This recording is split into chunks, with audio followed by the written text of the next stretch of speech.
ರಾಜ್ಯದಲ್ಲಿ ನಾವು ಈಗ ಒಂದೇನಂತ ಹೇಳಿದ್ರೆ ನಮ್ಮ ಇಲಾಖೆಯಲ್ಲಿ ಈ ಔಷಧಿ ನಿಯಂತ್ರಣ ಇಲಾಖೆ ನಾವು ಬಂದಮೇಲೆ ಅದನ್ನು ಚುರುಕುಗೊಳಿಸಿದ್ದೇವೆ ಮತ್ತು ಸಾಕಷ್ಟು ತಪಾಸಣೆಗಳು ಮಾಡಿಸ್ತಾ ಇದ್ದೇವೆ. ಇಡೀ ದೇಶದಲ್ಲಿ ಇವತ್ತು ಅತಿ ಹೆಚ್ಚು ಈ ಥರ ಮಾದರಿಗಳನ್ನು ನಾವು ಸಂಗ್ರಹಣೆ ಮಾಡೋದು, ತಪಾಸಣೆ ಪರೀಕ್ಷೆ ಮಾಡುವಂಥದ್ದು ಕರ್ನಾಟಕ ಈಗ ಭಾಳ ಮುಂಚೂಣಿಯಲ್ಲಿದೆ. ಕೇಂದ್ರದ ಆಡಳಿತದವರು ಕೂಡ ಕರ್ನಾಟಕ ಮತ್ತು ಕೇಂದ್ರಕ್ಕೆ ಕೂಡ ಬರೆದೂ ಇದ್ದೆ ನಾನು, ನೀವು ಈ ಥರ ಈ ಒಂದು ಔಷಧಿಯ ವಿಚಾರದಲ್ಲಿ ಹೆಚ್ಚು ಪಾರದರ್ಶಕತೆ ತರ್ತಕ್ಕಂಥ ಅವಶ್ಯಕತೆ ಇದೆ ಅಂತ ಹೇಳಿ ಪತ್ರ ಕೂಡ ಹಿಂದೆನೂ ಬರೆದಿದೆ. ಮತ್ತು ಈ ವಿಚಾರದಲ್ಲಿ ನಾವೆಲ್ಲರೂ ಹಂಚ್ಕೊಳ್ಬೇಕಾಗ್ತದೆ. ಯಾಕಂದರೆ ಮತ್ತು ಮಾಹಿತಿಗಳನ್ನು ನಾವು ಬೇರೆ ಬೇರೆ ರಾಜ್ಯಗಳ ಜೊತೆ ಹಂಚ್ಕೊಳ್ಬೇಕಾಗ್ತದೆ. ಯಾಕಂದರೆ ತಯಾರಿಕೆ ಮಾಡೋರು ಒಂದು ಕಡೆ ಇರ್ತಾರೆ ಮತ್ತು ಸರಬರಾಜು ಆಗೋದು ಇನ್ನೊಂದು ಕಡೆ ಇರ್ತದೆ. ಮತ್ತು ಅದ್ರಲ್ಲಿ ಏನಾಗ್ತದೆ, ಇಲ್ಲಿ ಕರ್ನಾಟಕದಲ್ಲಿ ಏನಾದರೂ ಮಾದರಿ ಸರಿ ಇಲ್ಲ ಅಂತ ಗೊತ್ತಾದಾಗ ಇಡೀ ದೇಶಕ್ಕೆ ಗೊತ್ತಾಗಬೇಕು. ಅದೇ ರೀತಿ ಬೇರೆ ಯಾವುದೇ ರಾಜ್ಯದಲ್ಲಿ ಏನೇ ಈ ಥರ ಒಂದು ಡ್ರಗ್ಸ್ ಸರಿ ಇಲ್ಲ ಅಂತ ಗೊತ್ತಾದಾಗ ಕಳಪೆ ಅಥವಾ ಕಲಬೆರಕೆ ಆಗಿದೆ ಅಂತ ಅಲ್ಲೂ ನಮಗೂ ಕೂಡ ಗೊತ್ತಾಗಬೇಕು ಅಂತ ಹೇಳಿ ಒಂದು ವೆಬ್ಸೈಟನ್ನು ಮಾಡಿ, ವೆಬ್ಸೈಟ್ ಮುಖಾಂತರ ಇಡೀ ದೇಶಕ್ಕೆ ಗೊತ್ತಾಗೋದು ರೀತಿಯಲ್ಲಿ ಮಾಡಬೇಕು ಅಂತ ಕೂಡ ಹೇಳಿದ್ದೆ. ಅದು ಒಂದು ಕಡೆ. ಇನ್ನೊಂದು ಏನಂತ ಹೇಳಿದ್ರೆ, ಏನಿದೆ ಈ ಕಾಫ್ ಸಿರಪ್ಪು ಇದು ನಮ್ಮಲ್ಲೆಲ್ಲೂ ಸರಬರಾಜು ಆಗಿಲ್ಲ.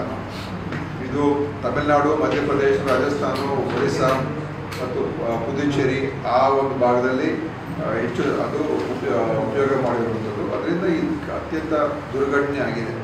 ಅಂದರೆ ತಯಾರಿಕೆ ಘಟಕಗಳು ಅವರು ಬೇಜವಾಬ್ದಾರಿತನ ಮತ್ತು ಯಾವ ಒಂದು ಏನು ಇಂಗ್ರೀಡಿಯೆಂಟ್ಸ್ ಅಂತ ಹೇಳ್ತೀವಿ ಪದಾರ್ಥಗಳು ಅದನ್ನು ಉಪಯೋಗಿಸ್ಕೋಬಾರ್ದು.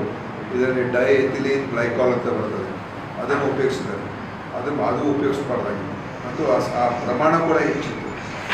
ಮಕ್ಕಳಿಗೆ ಅದನ್ನು ಕೊಡೋದ್ರಲ್ಲೂ ಕೂಡ ಎಚ್ಚರಿಕೆ ವಹಿಸಬೇಕು ನಾವು. ಅದರಲ್ಲಿ 5 ವರ್ಷಕ್ಕಿಂತ ಕಮ್ಮಿ ಇರುವಂಥ ಮಕ್ಕಳಿಗೆ ನಾವು ಈ ಕಾಫ್ ಸಿರಪ್ಪನ್ನು ಉಪಯೋಗ ಮಾಡಿದ್ರೆ, ಯಾವುದೇ ಕಾಫ್ ಸಿರಪ್ ಉಪಯೋಗ ಮಾಡೋದು ಕೂಡ ಸ್ವಲ್ಪ ಎಚ್ಚರಿಕೆಯನ್ನು ವಹಿಸಬೇಕು. ಜಾಸ್ತಿ ಅವರಿಗೆ ಕೊಡಿಸೋದಕ್ಕೆ ಹೋಗಬಾರ್ದು. ಅದರಿಂದ ಈಗ ನಾವು ನಮ್ಮ ಇಲಾಖೆಯಲ್ಲೂ ಕೂಡ ಇವತ್ತು ಒಂದು ಮಾರ್ಗಸೂಚಿ ಅಡ್ವೈಸರಿಯನ್ನು ಕೂಡ ಇದರ ಬಗ್ಗೆ ಬಿಡುಗಡೆ ಮಾಡ್ತಾರೆ. ಇವತ್ತು ಏನು ಯಾವ ರೀತಿ ಎಚ್ಚರಿಕೆಯನ್ನು ವಹಿಸ್ಕೊಳ್ಬೇಕು ಅಂತ ಒಂದು.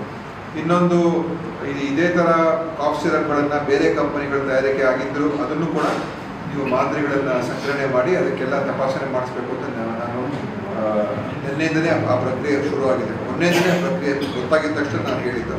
ಸೊ ಅದೆಲ್ಲ ಈಗ ಸಂಗ್ರಹಣೆ ಮಾಡಿ 1-2 ದಿವಸ ನಮಗೆ ರಿಪೋರ್ಟ್ ಬರ್ತದೆ.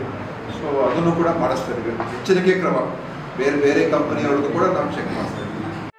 ಸುದ್ದಿ ಚಾನಲ್, ಕ್ಷಣ ಕ್ಷಣದ ಸುದ್ದಿಗಾಗಿ.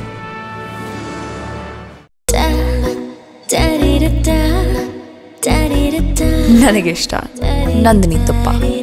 ಶುದ್ಧ ತುಪ್ಪ ಅಂದ್ರೆ ನಂದಿನಿ.